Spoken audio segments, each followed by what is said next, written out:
की मुरली है 9/8/66 के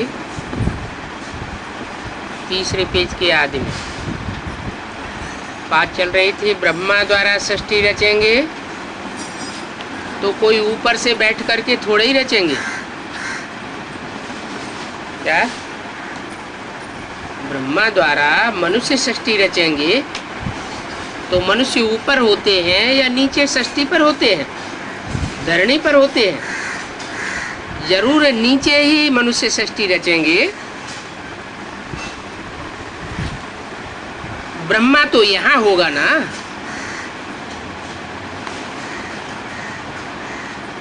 सूक्ष्म वतन में कैसे होगा? माना प्रजापिता ब्रह्मा, कितना क्लियर समझाया जाता है। बाप कहते हैं मैं बहुत जन्मों के अंत में प्रवेश करके मनुष्य को देवता बनाता हूँ। एक तो मनुष्य सृष्टि रचते हैं, मनुष्य सृष्टि में शूद्रों को ब्राह्मण बनाते हैं, और जो ब्राह्मण बनते हैं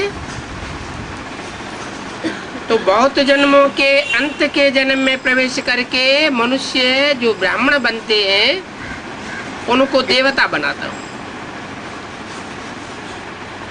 इस समय सब है बंदर मिसल मनुष्य, तो बच्चों को सर्विस करने रात दिन मेहनत करनी चाहिए। धंधे आदि से थोड़ा टाइम निकाल करके इसमें लग जाना चाहिए।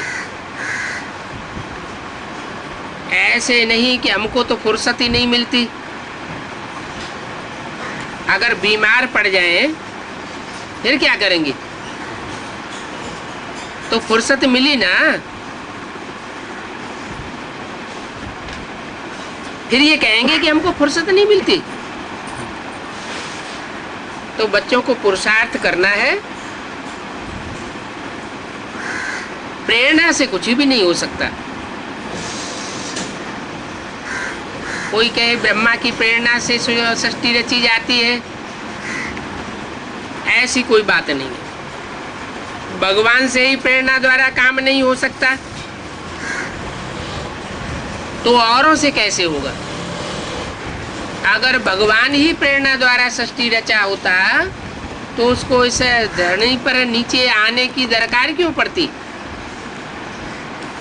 समझते हैं भगवान क्या नहीं कर सकता है? मरे हुए को भी जिंदा कर सकता है। अरे भगवान को तो कहते ही है पतित पावन आकर के हमको पावन बनाओ। तो वो पतितों को पावन बनाने के लिए आएगा ना, दूसरी तो कोई बात नहीं है। वो बाप है ही पतित पावन। भारत पावन था, बाप कहते हैं मैं कल्प कल्प आकर के पावन बनाता हूं। माया फिर आकर के पतित बनाई देती है। अब फिर मैं आया हुआ हूं पावन बनाने के लिए। तो कितनी सहज युक्ति बताते हैं। जो हकीम लोग होते हैं वो बूटियों से भी ठीक कर देते हैं। फिर उन हकीमों की देखो कितनी महिमा होती है। कोई का बच्चा व धन आज मिला तो कहेंगे गुरु की कृपा हुई, और अगर कहीं बच्चा मर गया तो कहेंगे भाभी। इन सब बातों को तुम अब समझते हो। सन्यासी लोग पवित्र बनते हैं तो उनको कितनी मान्यता होती है, परंतु वो तो है हठयोगी सन्यासी। हठ पूर्वक घर बार छोड़ते हैं। अंदर से इच्छा नहीं होती है घर बार छोड़ने की, लेकिन हठ पूर्वक क्रोध से त्याग देते हैं। तो वो हठयोगी थोड़े ही राजयोग सिखा सकेंगे। पत्थर बुद्धि बिल्कुल नहीं समझते हैं। वो तो सन्यासी हैं। और हम तो गृहस्थी हैं, तो हम फिर गृहस्थी उन सन्यासियों के फॉलोअर कैसे कहे जा सकते हैं? सन्यासियों का फॉलोअर तो सन्यासी होना चाहिए, घरघाट छोड़ने वाला होना चाहिए। फिर भी कह देते हैं हम फलाने सन्यासी के फॉलोअर हैं।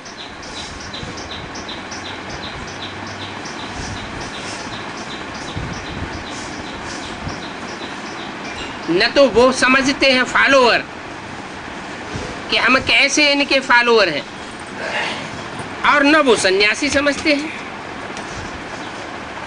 एक पहाका भी है कि जहाँ लोभी है वहाँ ढोंगी भूख नहीं मरते,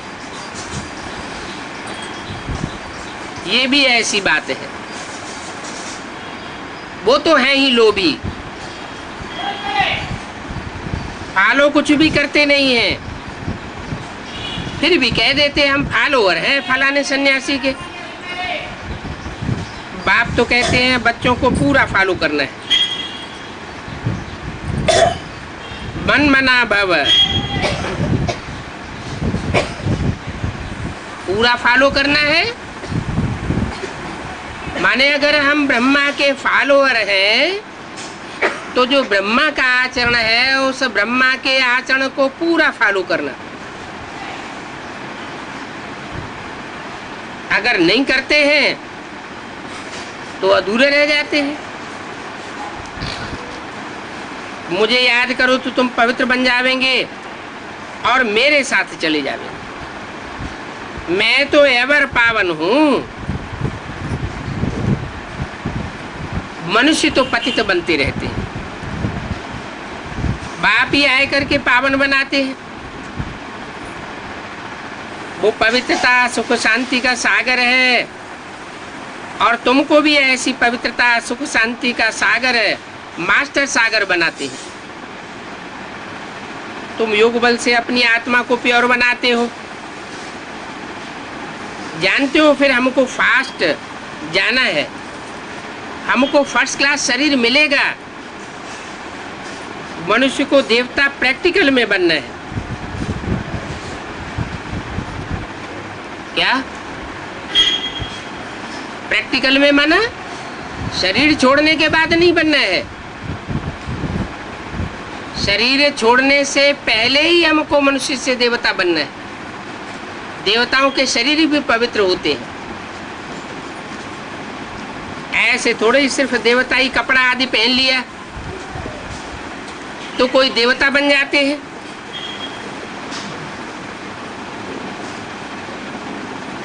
जैसे मथुरा में एडवांस पार्टी से निकला हुआ एक छेड़ा है, उन्होंने एक ऑफिसर की कन्या से कोर्ट मैरिज कर ली, उनको एडवांस ज्ञान दे दिया, समझाई दिया। अब दोनों मिलकर के पीले कपड़े पहन करके मुकुट लगा करके सत्संग करते हैं। बूढ़ी बूढ़ी माताएं उस सत्संग में बैठती हैं। प्रैक्टिकल बात है।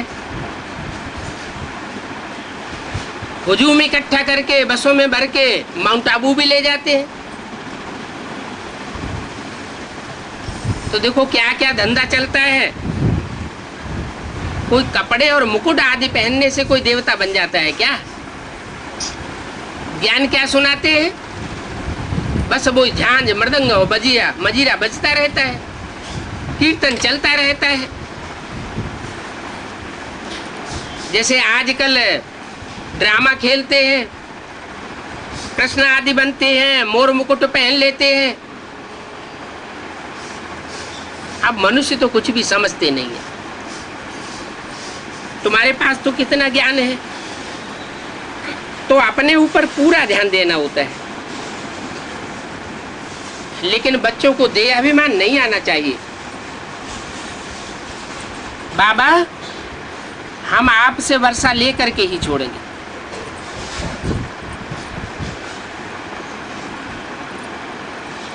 तुम भी कहते हो हम भारत को श्रेष्ठाचारी बना बना करके ही छोड़ेंगे। निश्चय वाले ही कहते हैं ना।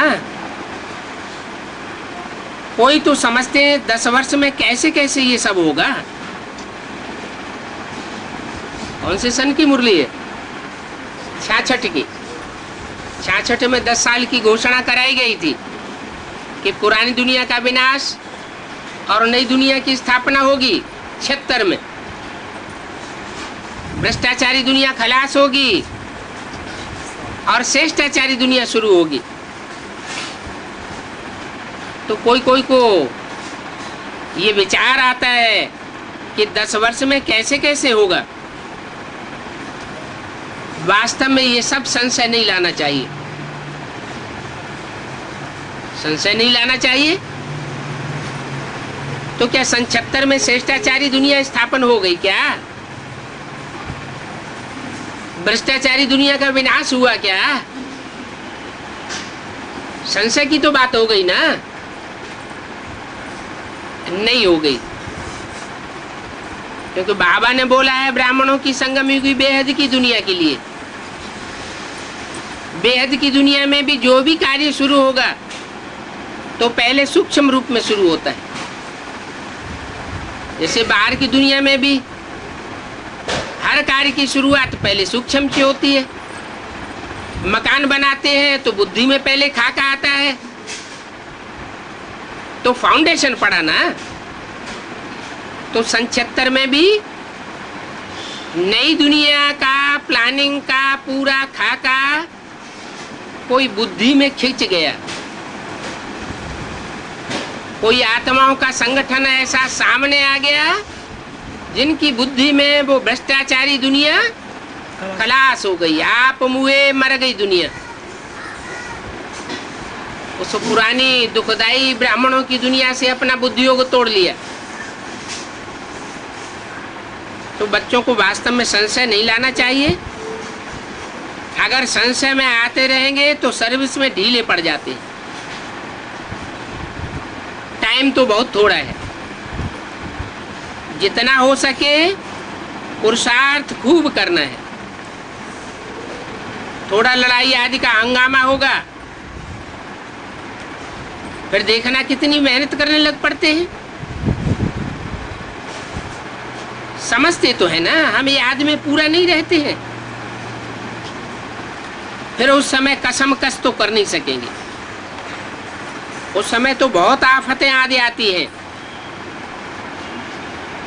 इसलिए बाप कहते हैं जितना हो सके अभी से गैलअप करते जाओ। ये आत्माओं की रेस है। तो बाप कितनी अच्छी रेस सिखाते हैं। निशाने पर जाओ, निशाने पर जाकर के बाप के घर से वापस लौट करके आना है। कहाँ आना है?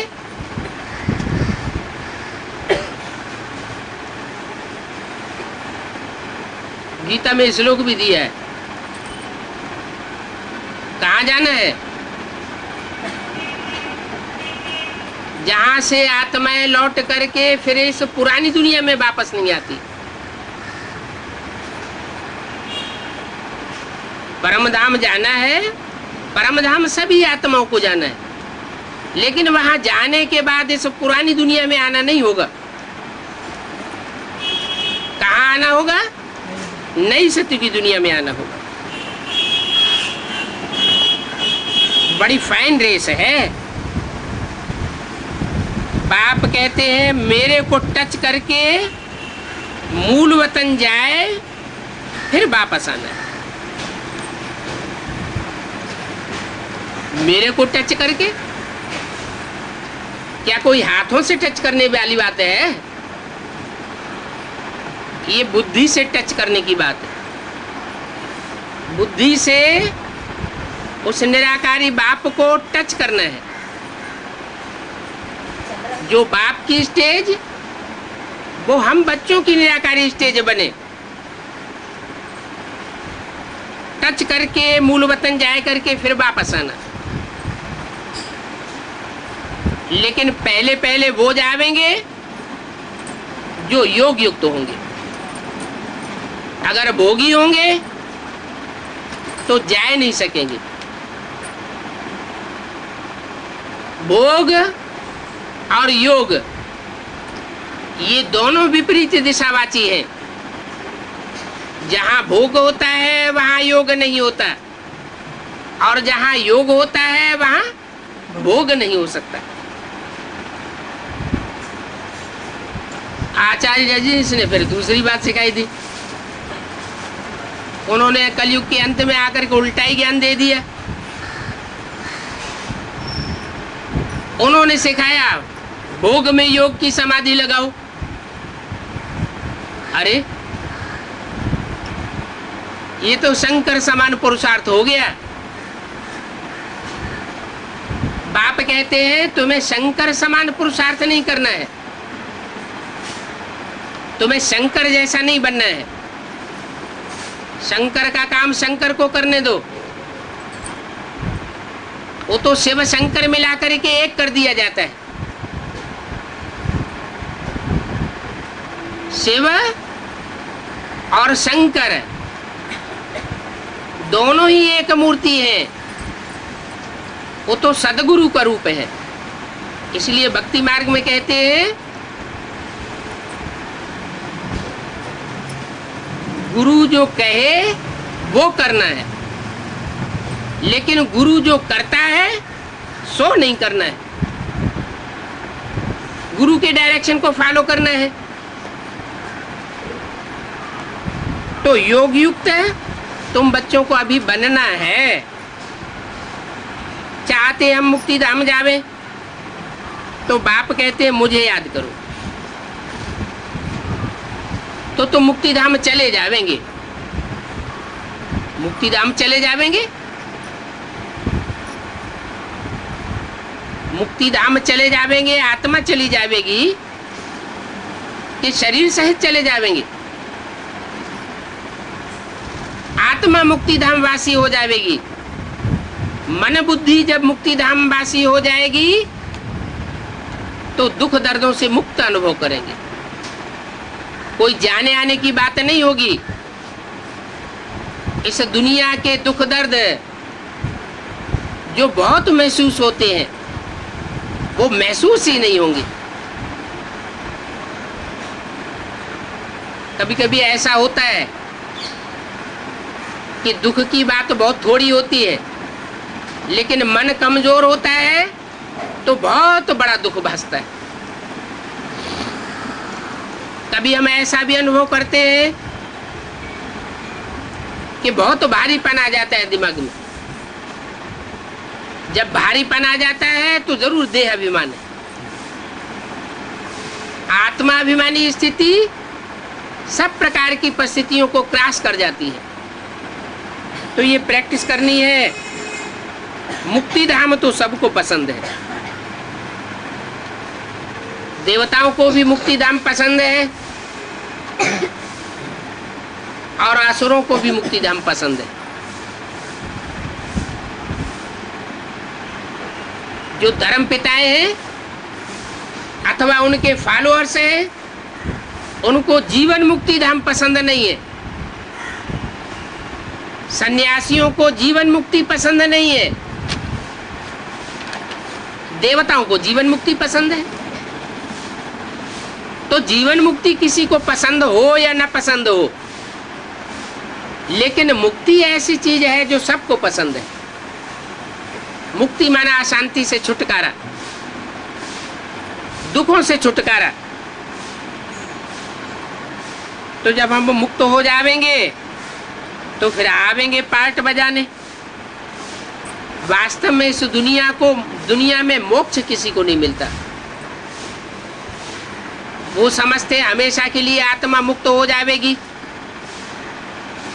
लेकिन सदा काल के लिए आत्मा मुक्त कैसे हो सकती जब परमात्मा को ही सृष्टि पर बार बार आना पड़ता है दुनिया का उद्धार करने के लिए। तो आत्मा के मुक्त होने का तो सवाल ही नहीं। तो देखो यहाँ ईश्वरी हिस्ट्री जाग्राफी में मोक्ष अक्षर है ही नहीं। एक सेकंड में बाप आकर के तुमको जीवन मुक्ति दे देते हैं। क्या गायन है? ब्रह्मा सो विष्णु बनने में कितना टाइम लगता है? 1 सेकंड लगता है। तो ब्रह्मा माना मृत्युलोक में, मृत्युलोक माना जीवन बंध। ब्रह्मा की आयु 76 में आदि ब्रह्मा की आयु पूरी होती है, तो मृत्युलोक में ब्रह्मा खलास हो जाता है। और वो आदि ब्रह्मा मृत्युलोक में खलास हुआ तो फिर कहाँ जन्म लेता है? उसी सेकंड, 1 सेकंड में ब्रह्मा सो विष्णु की स्मृति आ जाती है। विष्णु माना लक्ष्मी और नारायण, 2 आत्माओं का कॉम्बिनेशन। 2 आत्माएं हैं जो अपन को मुक्ति स्टेज में बुद्धि योग से अनुभव करती है। 1 सेकंड में तुमको जीवन मुक्ति मिलती है, बाकी सब मुक्ति धाम में चले जाएंगे। तुमको जीवन मुक्ति मिलती है 1 सेकंड में, और बाकी सब कहाँ जाते हैं? मुक्ति धाम। मुक्ति धाम अपना अपना टाइम फिक्स है। कोई लंबे समय के लिए जाते हैं, कोई थोड़े समय के लिए जाते हैं। जो जितना ही ऊंचा देवता होगा वो उतना ही मुक्ति को कम अनुभव करेगा और जीवन मुक्ति का लंबे समय तक अनुभव करेगा। तुम बच्चों को रावण राज्य से मुक्त होना है। जो पुरुषार्थ करेंगे वो ही ऊंच पद पावेंगे। सजाएं खा करके फिर आवेंगे तो इतना ऊंच पद नहीं बनेगा, थोड़ा पद मिलेगा। बच्चों को बड़ा मीठा बनना है, स्वभाव बहुत मीठा चाहिए, क्रोधी भी नहीं बनना चाहिए। दुर्वासा का नाम है ना। इन राज ऋषियों में भी कोई ऐसे ऐसे हैं क्या? है तो राज ऋषि, लेकिन क्रोधी बहुत है। छोटी छोटी बातों में क्रोध आ जाता है, दूसरी आत्माओं को अभिशापित कर देते हैं। हमेशा अपने दिल पर हाथ रखना है। मैं क्या करता हूं, मैं जो करता हूं उससे मेरा क्या पद बनेगा? अगर सर्विस न की, डिससर्विस की, तो क्या पद मिलेगा? थोड़े में ही राजी होना है, ये तो ठीक नहीं है। क्या थोड़ी प्राप्ति कर ली, बस हम इसी में खुश हैं? अच्छा हम स्वर्ग में चले गए, हम खुश हैं? नहीं, ये कोई बड़ी बात नहीं है स्वर्ग में जाना। स्वर्ग में तो वो आत्माएं भी चली जाएंगी जिनको संदेश मिल जाता है। ईश्वरीय संदेश मिला माना स्वर्ग में आवेगा। भगवान बाप के सन्मुख आया माना स्वर्ग में आ जावेगा। लेकिन ऊंच पद पाना है। बाप तो राजयोग सिखाने आए हैं। राजयोग किस लिए सिखाते हैं? कि राजयोग सीख करके मेरे बच्चे राजा बने। डॉक्टर अगर डॉक्टर नहीं बनाए, वकील अगर वकील नहीं बनाए, तो समझा जाएगा ऐसे ने पढ़ाई अच्छी नहीं पढ़ाई। बाप आकर के राजयोग सिखाते हैं। राजयोग का रिजल्ट आना चाहिए राजा। तो बहुत से ऐसे हैं, चलो हम राजा नहीं बनेंगे, महाराजा नहीं बनेंगे, रानी नहीं बनेंगे, महारानी नहीं बनेंगे, राजकुल में जन्म तो ले लेंगे। तो जिनका लक्ष्य ही नीचा होता है उनके लक्षण भी नीचे हो जाते हैं। कोई कोई जन्मों में राजकुल में जन्म लेंगे, फिर कोई कोई जन्मों में राजकुल से नीचे गिर करके प्रजापद में भी जाकर के चांडाल बन पड़ते हैं। ऐसा ऐसा पुरुषार्थ यहाँ करते हैं। तो देखना चाहिए हम जो करता हूँ उससे क्या पद मिलेगा। अगर सर्विस नहीं की, डिससर्विस की, तो मेरा क्या पद बन जाएगा। थोड़े में राजी नहीं होना। बाप कहते हैं मैं आया हुआ हूँ बच्चों को फुल बादशाही देनी। ऊंचते ऊंच बाप आया हुआ है, तो ऊंचते ऊंच जब आया हुआ है तो उससे ऊंचे तो ऊंचा वर्षा लेना है ना। वो धर्म पिताएं आते हैं, उनसे तो कोई वर्षा नहीं मिलता। तो जो हिम्मत रखते हैं वो सूर्यवंशी बनेंगे। अगर हिम्मत ही नहीं रखेंगे तो बाप मदद कैसे करेंगे? तो फिर बच्चों को करके दिखाना चाहिए। 9-8-66 की वाणी का 4था पेज। सिर्फ कहने से नहीं हो सकता है।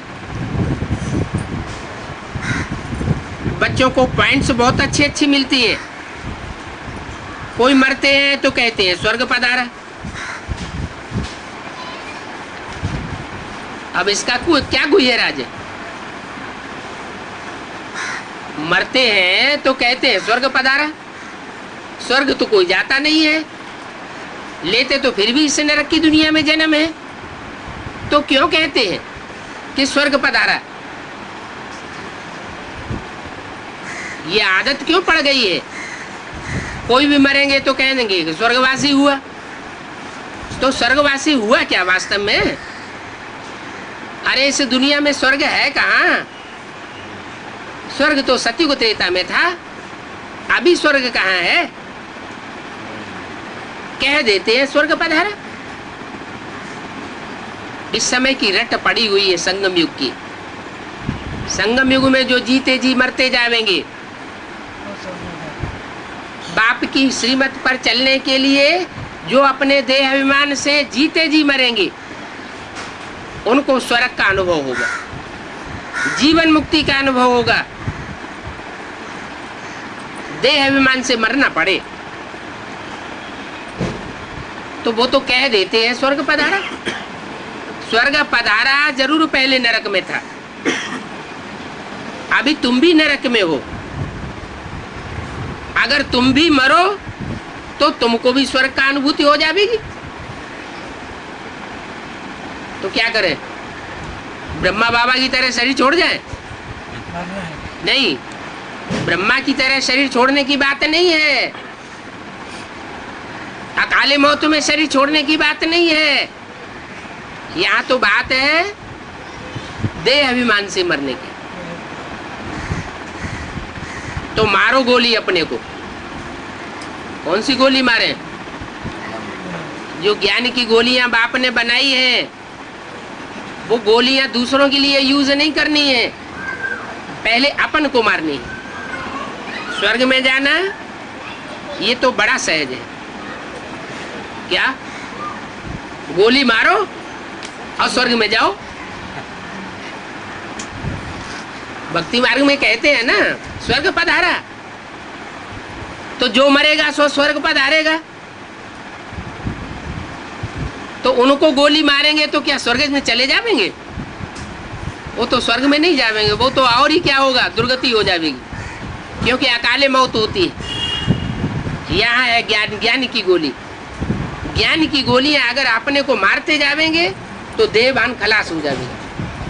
देहभान खलास होगा माने अपन को मार दिया। कहते हैं ना इसने तो पूरा ही अपने को मार दिया,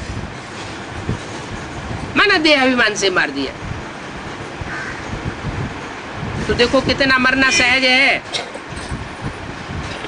फिर तो सबको जाना चाहिए स्वर्ग में। क्या? गोली मारते जाओ, स्वर्ग में पहुंचते जाओ। लेकिन कोई कहते हैं बहुत कठिन है। तो कोई के लिए कठिन है, कोई के लिए सहज है। ऐसे क्यों है? कठिन उनके लिए है जो जन्म जन्मांतर दूसरों को दुख देते आए, तकलीफ देते आए हैं, उनके लिए कठिन हो जाता है। जिन्होंने जन्म जन्मांतर अच्छे कर्म किए हैं, दूसरों को सुख दिया है, उनके लिए कठिन नहीं है। मनुष्यों के पास इतनी भी समझ नहीं है। कितने पत्थर बुद्धि है। तो बाप बच्चों को समझाते हैं, बच्चे आप इस देह अभिमान को छोड़ दो, बाप की सर्विस में हड्डी हड्डी दे देनी चाहिए।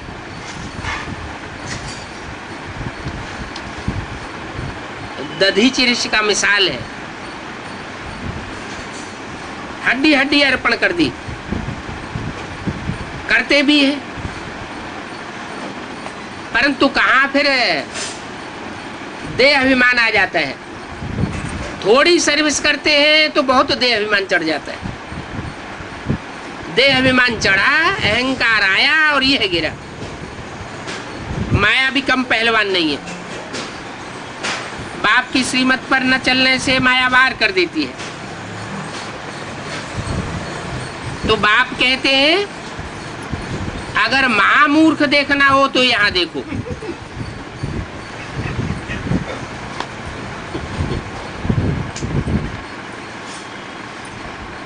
इसलिए मिसाल दिया जाता है, चूहे को हल्दी की गांठ मिल गई तो पंसारी बन करके बैठ गया।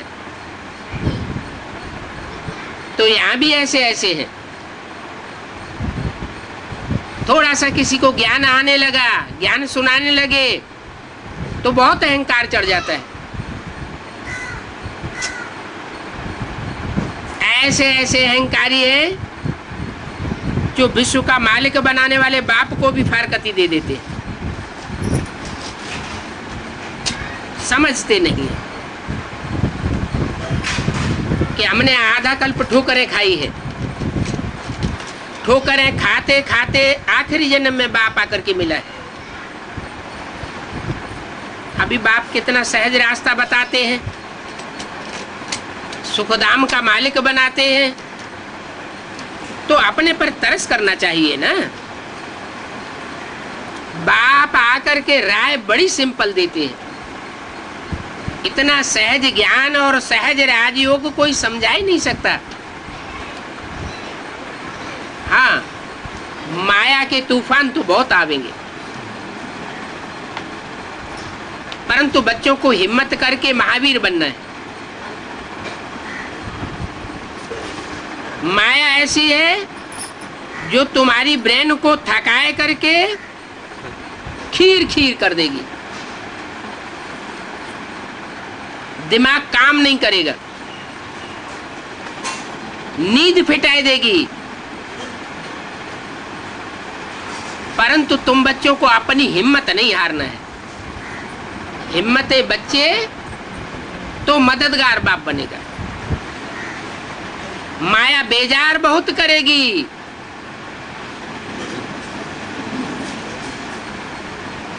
परंतु माया को हराना है। अपने अंदर पक्का कर देना है कि हम माया से हारने वाले नहीं हैं। हम आखिरी माया को हरा के छोड़ेंगे। बाप को याद करना है, बाप को फारकती नहीं देनी है। कोई कोई तो थोड़ा सा माया का झोंका लगता है और फारकती दे देते हैं। क्या? उसके लिए मिट्टी के ढेले का मिसाल दिया है।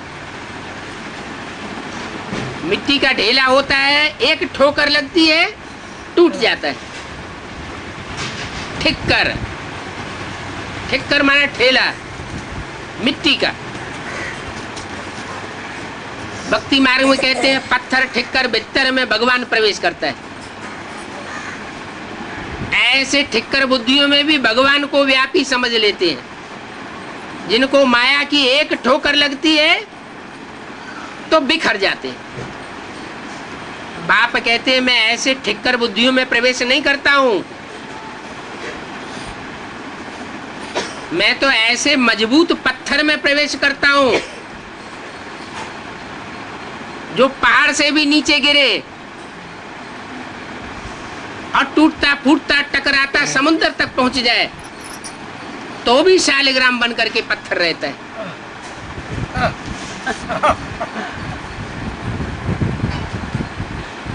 मैं उसमें प्रवेश करता हूं। माने मैं अतीव निश्चय बुद्धि आत्मा में प्रवेश करता हूं। माया की थोड़ी सी ठोकर लगे और बिखर जाए ऐसों में प्रवेश मैं नहीं करता हूं। तो बाप को कब फारकती नहीं देना चाहिए। जो माया की ठोकर से बिखर जाते हैं वो फिर माया के बन जाते हैं। माया के बन जाते हैं तो माया को अपना लेते हैं और बाप को फारकती दे देते हैं। कोई कोई तो झट फारकती दे देते हैं। क्या अभी अभी बाप के बने, अभी अभी सर्विस करना शुरू किया और अभी अभी माया बाप को फारकती दे दी।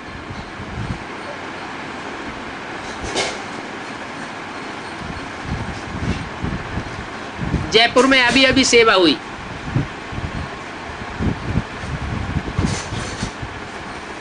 जयपुर की आत्मा आंधी की तरह आई और तूफान की तरह माउंट आबू में हमला कर दिया। है राजस्थान जयपुर। हाँ जी, माउंट आबू में जाके 10-15 का ग्रुप बना करके दादी के सामने जाके माउंट आबू में बैठ गए।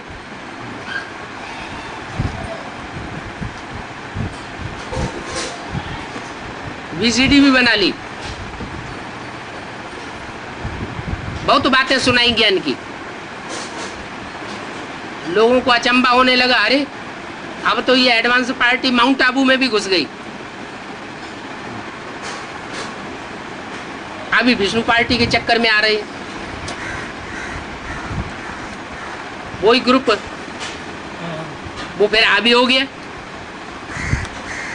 तो थोड़ी सी सेवा करते हैं, अहंकार बहुत आ जाता है, अहंकार आता है और माया दबोच लेती है।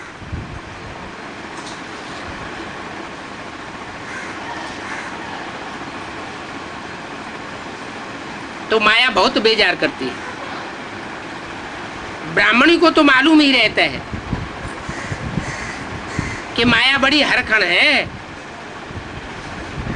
कितने अच्छे अच्छे बच्चों को उड़ाई देती है, अपन को आपे ही श्रापित कर देती है। अगर ये निश्चय है कि हमको राम मिला है तो उनकी श्रीमत पर चलना चाहिए। क्या कहा? कहीं मुरली में कहा कि कृष्ण मिला है तो कृष्ण की श्रीमत पर चलना चाहिए है? कृष्ण वाली आत्मा के तन में शिव प्रवेश तो होता है, लेकिन कहीं ये कहा कि कृष्ण की मत पर चलना चाहिए? नहीं कहा। क्यों? क्योंकि कृष्ण की आत्मा में भले माता के रूप में पार्ट बजाया, लेकिन इतना अटल निश्चय बुद्धि का वो पार्ट नहीं है कि मायावी बच्चों से ठोकर खाए करके हार्ट फेल न हो। इतना योग नहीं आता। योगी का कभी हार्ट फेल नहीं होगा। इतना दृढ़ निश्चय बुद्धि होना चाहिए कि राम मिला है तो हमें राम की श्रीमत पर जरूर चलना है। रावण नहीं बोलता है। क्या कहा?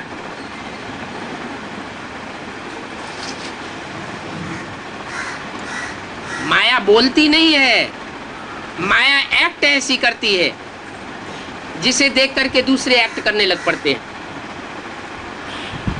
रावण संप्रदाय देखो कितना बोलती है।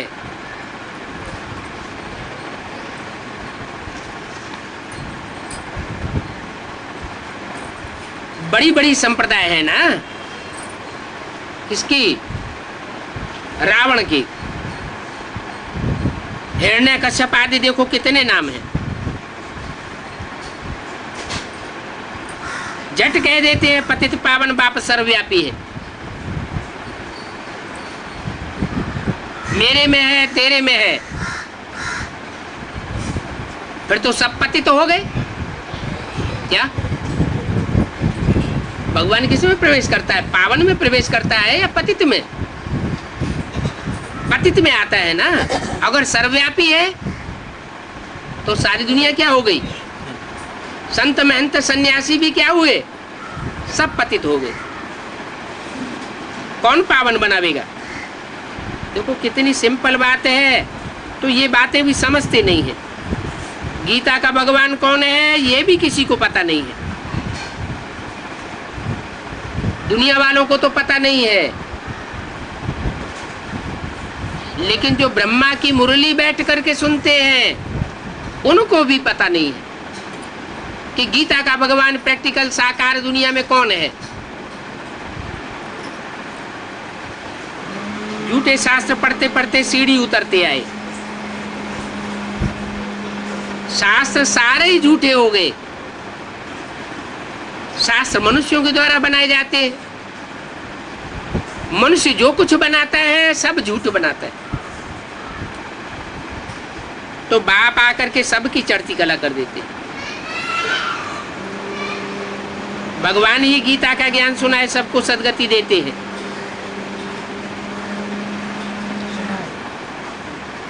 भगवान ही आकर के ज्ञान सुनाते हैं और ज्ञान सुना करके सबकी सदगति करते हैं। तो क्या ब्रह्मा के द्वारा अज्ञान सुनाया गया? अज्ञान नहीं सुनाया गया, ज्ञान की बातें ही सुनाई गई, लेकिन उनका अर्थ किसी ने नहीं समझा। उनका मर्म क्या था, सार क्या था, वो कोई नहीं जानता। तो वो मर्म की बात, सार की बात फिर भी भगवान को आकर के गीता के द्वारा सुनानी पड़ती है। इसलिए गीता को ज्ञानामृत कहा जाता है।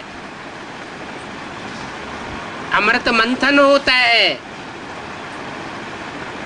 ज्ञान अमृत मंथन बिगर मिल नहीं सकता। पानी की गंगा कही जाती है। पानी की गंगा माना जो कुछ बोला गया वो ज्यों का त्यों रिपीट कर देना, उसके गुह्यार्थ को नहीं समझना, वो है पानी की गंगा।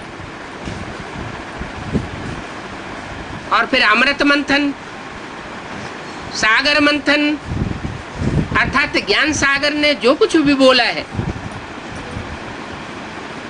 उस बोले हुए का मंथन करके फिर दूसरी आत्माओं को पहुंचाना, स्वयं समझना और दूसरों को समझाना, उससे फिर सदगति होती है,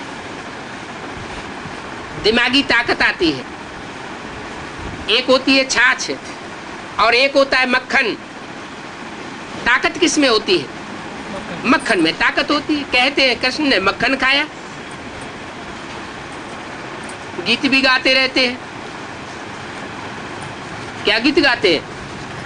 घास खाए गौए, दूध पिए ग्वाल, माखन मिश्री मदन गोपाल। गीत गाते रहेंगे, अर्थ नहीं समझेंगे। अब ये सब है वशीकरण मंत्र की बातें। बाप कहते हैं मुझे याद करो, ये है बड़े से बड़ा वशीकरण मंत्र। क्या? मन मना भव, मेरे मन में समा जाओ। जो मेरे अंदर संकल्प चलते हैं वो इस संकल्प तुम्हारे अंदर भी चलने लग पड़े।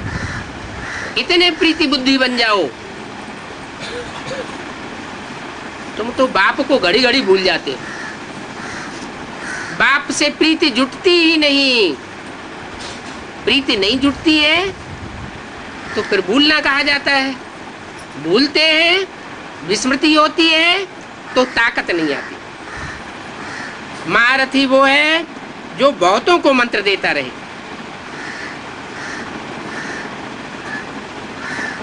हैं तो बहुत सहज बातें, चित्र निकाल करके समझाते रहो। ये शिव बाबा है जो सभी का रचयिता है। क्या? चित्र निकाल करके समझाओ। कौन सा चित्र निकालेंगे? ये समझाने के लिए कि ये शिव बाबा सभी का रचयिता है, कौन सा चित्र निकालेंगे? त्रिमूर्ति का चित्र। त्रिमूर्ति के चित्र में कौन सा शिव बाबा है जो सभी का रचयिता है? ज्योति बिंदु। ज्योति बिंदु तो अविनाशी है। बिंदु बिंदु आत्मा है, सभी अविनाशी है। रचने रचाने की तो बात ही नहीं। तो रचयिता कौन सा है? त्रिमूर्ति के चित्र में ये समझाया जाए कि ये शिव बाबा सारी दुनिया का रचयिता है। तो त्रिमूर्ति के चित्र में कौन सा चित्र है जो सबका रचयिता है? हैं? हाँ जी, त्रिमूर्ति के चित्र में जो देवदेव महादेव कहा जाता है सृष्टि करता है। वो सारी सृष्टि का करता है, सारी सृष्टि का रचयिता है। ये है शिव बाबा, ये है उसकी पहली रचना ब्रह्मा। तो ब्रह्मा द्वारा विष्णु रचते हैं, शंकर द्वारा आसुरी दुनिया का विनाश हो जाएगा। वो भी ठीक है। पतित पावन वो है, इस महाभारत लड़ाई के द्वारा ही स्वर्ग के द्वार खुले हैं।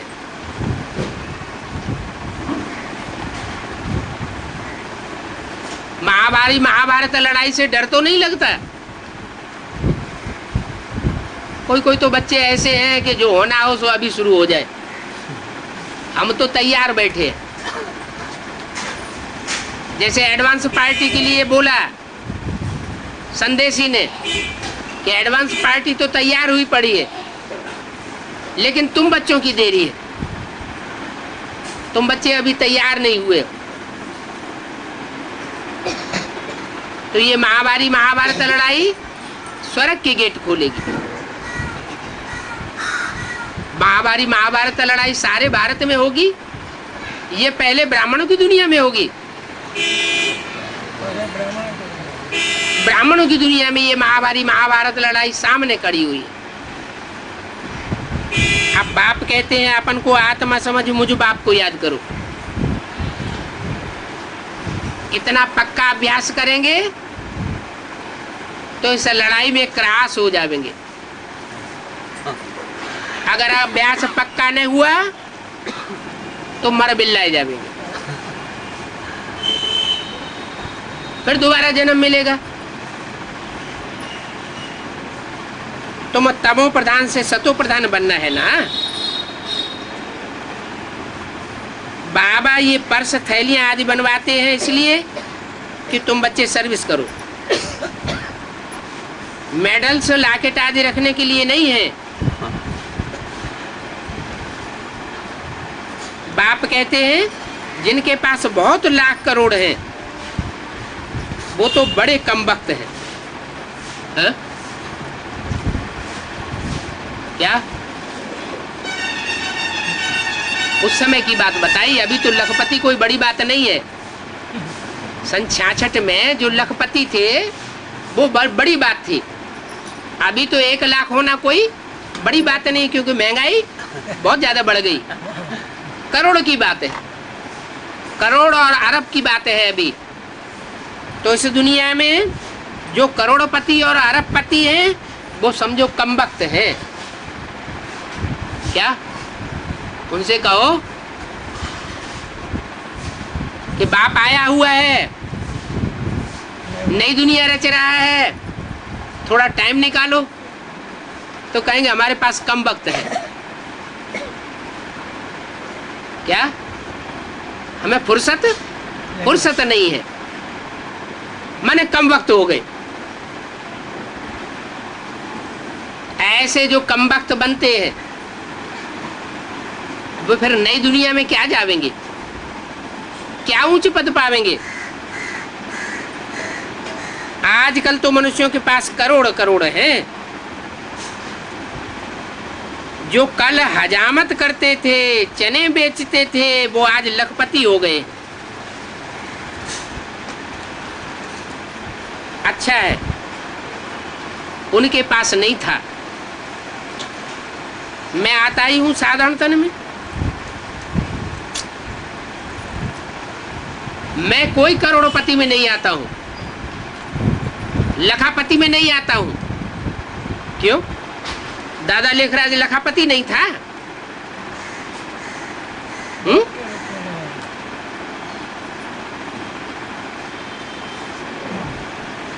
दादा लेखराज लखापति था या नहीं था? लखापति तो था, फिर उसमें नहीं आया क्या? आया तो, लेकिन मुक्ति जीवन मुक्ति का वर्षा देने वाला बाप बन करके नहीं आया, माँ बन करके आया। और ब्रह्मा के तन में आया वो तो अच्छा खासा गोरा चिट्ठा लंबा चौड़ा शरीर था, उसे कोई साधारण पर्सनालिटी नहीं कहेंगे। मैं तो साधारण तन में आता हूं। ये भी देखते हो,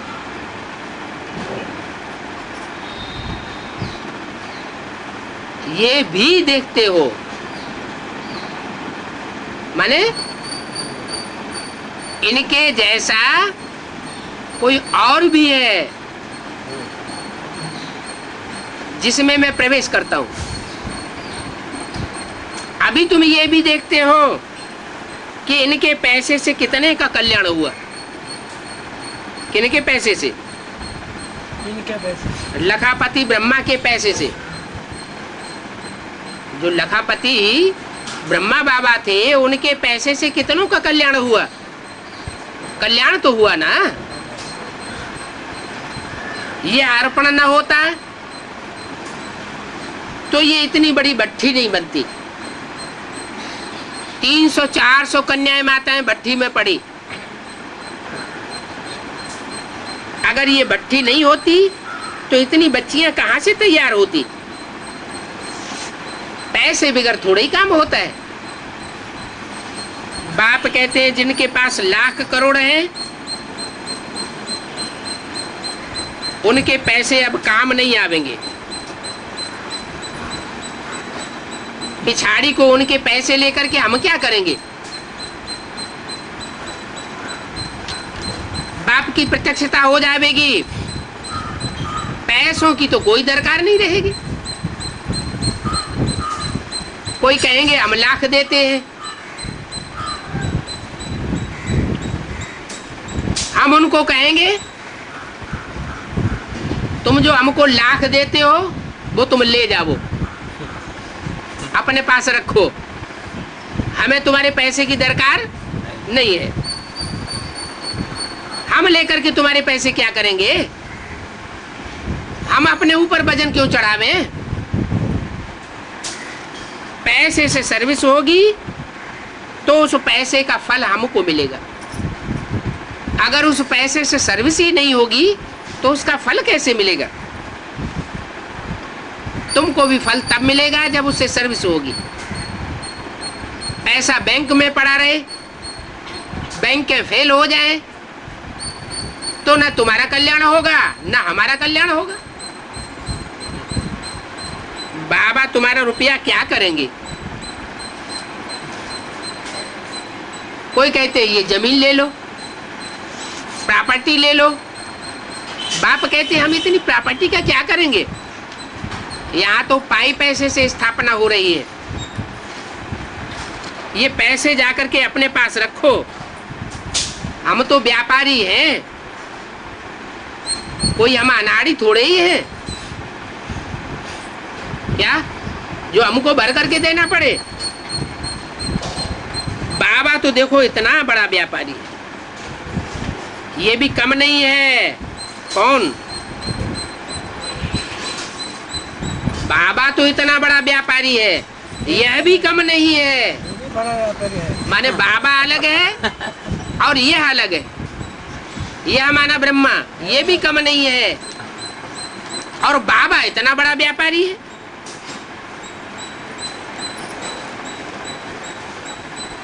हमको न तुम्हारा मकान चाहिए और न तुम्हारा लाख चाहिए। आगे चल करके ऐसे बोलते रहेंगे। अभी भी मकान वालों के ढेर सारे ऑफर आए हुए पड़े, हमारा मकान ले लो।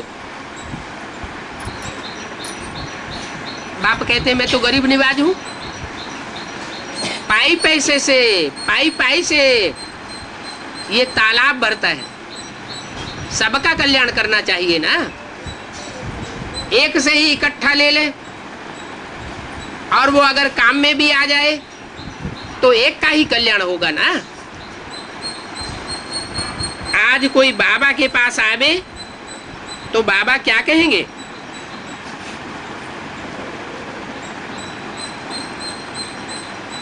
जाकर के अपने पास रख दो। क्यों क्यों रख दो अपने पास? क्योंकि बाबा के पीछे तो इनकम टैक्स पड़ा हुआ है। अगर बाबा को दे भी देंगे तो इनकम टैक्स आकर के उठाए ले जाएगा, छोड़ेगा नहीं। तो बाबा क्या कहेंगे, जा करके रख दो। अच्छा, एक बड़ा हाल बनाओ।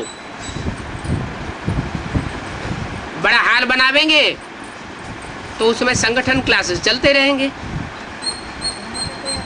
भले किराया भी ले लो। जो हाल बनाओ उसका किराया भी ले लो।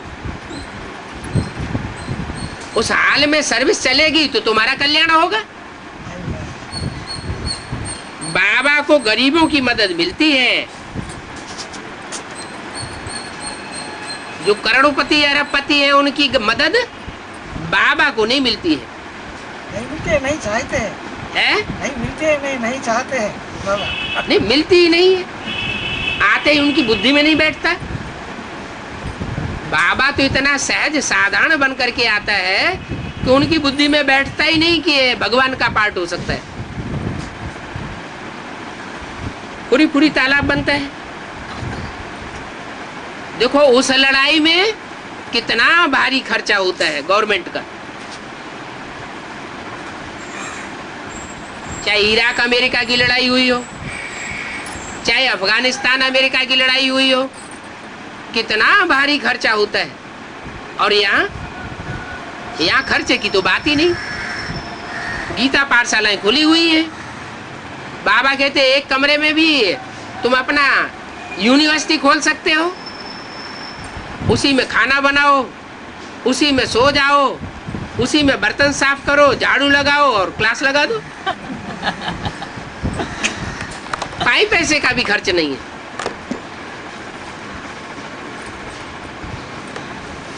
एक मुरली में बोला है, तुम जो राजधानी स्थापन करते हो उस राजधानी में 50,000 से भी जास्ती खर्चा नहीं आता है।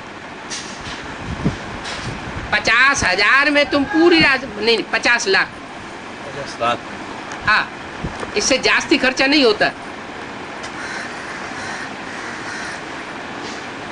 तो कितनी बड़ी बात हो गई।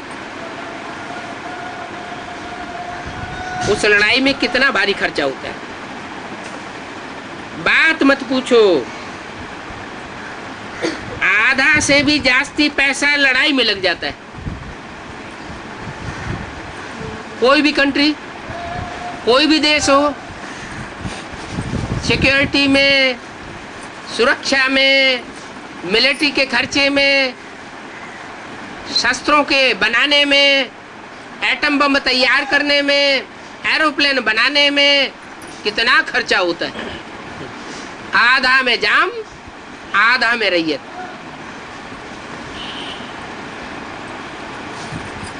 जो बड़े बड़े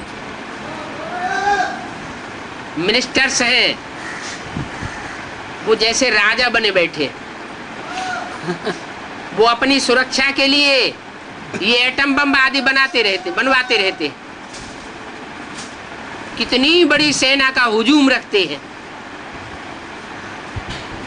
आधा खर्च उनके ऊपर होता है और आधे खर्च में प्रजा पलती है। तो देखो कितना पैसा लड़ाई में लग जाता है। उनकी लड़ाई की भेंट में तुम्हारा तो कुछ भी खर्चा नहीं है। दुनिया में देखो कितना गंद लगा पड़ा है। यहाँ के लिए भी कोई कोई कहते हैं जाकर के भूख हड़ताल करो, खाना पीना छोड़ दो। बाप कहते हैं ये सब गांधी जी ने सिखाया है। मैं नहीं सिखाता हूं कि खाना पीना छोड़ दो, भूख हड़ताल करो। मैं तो कहता हूं बाप को याद करो, पुरुषार्थ करो। कितनी छी दुनिया है। अच्छा, बच्चों को ओम शांति। सारे तो प्रत्यक्ष होंगे। हाँ जी। सारे दुनिया के सामने हाँ जी 9 लाख सितारे कैसे प्रत्यक्ष हाँ, 4.5 लाख तो 4.5 लाख साकार शरीर वाले और 4.5 लाख उनमें प्रवेश होने वाले, ये क्या बड़ी बात हो गई। तो कैसे 4.5 लाख जन्म देने वाले और 4.5 लाख उनमें प्रवेश होंगे। तो कैसे मालूम होगा सारी दुनिया को उनमें प्रवेश हुआ। और ज्ञान फैलेगा ना, सारी दुनिया में ज्ञान नहीं फैलेगा, चारों तरफ ज्ञान ही ज्ञान हो जाएगा। जैसे विनाश होगा तो पानी से दुनिया भर जाएगी, ऐसे ही ज्ञान जल से दुनिया भरपूर हो जाएगी। 9 लाख आत्माएं तो पूरी ज्ञानी तू आत्माएं होती है। पहले राज्य की जो प्रजा होती है उसकी भी भारी विशेषता होती है, वो बीज रूप आत्मा है, सारी दुनिया का ज्ञान उनके अंदर भरा हुआ होता है, क्योंकि अभी ज्ञानदाता बाप प्रत्यक्ष नहीं हुआ है। जब ज्ञानदाता बाप प्रत्यक्ष हो जाएगा तब ज्ञान की वैल्यू बढ़ेगी। और 4.5 लाख में जो पहला है जन्म देने वाला, उसमें जन्म लेने वाला भी तो बैठा हुआ है।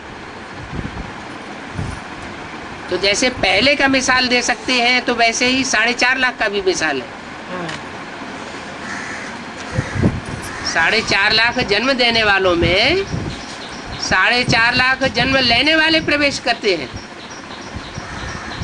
तो सबकी बुद्धि में बैठा हुआ होगा कि ये 9 लाख सितारे हैं। 4.5 लाख उनमें ऐसे हैं जो अपनी प्रत्यक्षता अपने आप करते हैं। रात्रि के सितारे,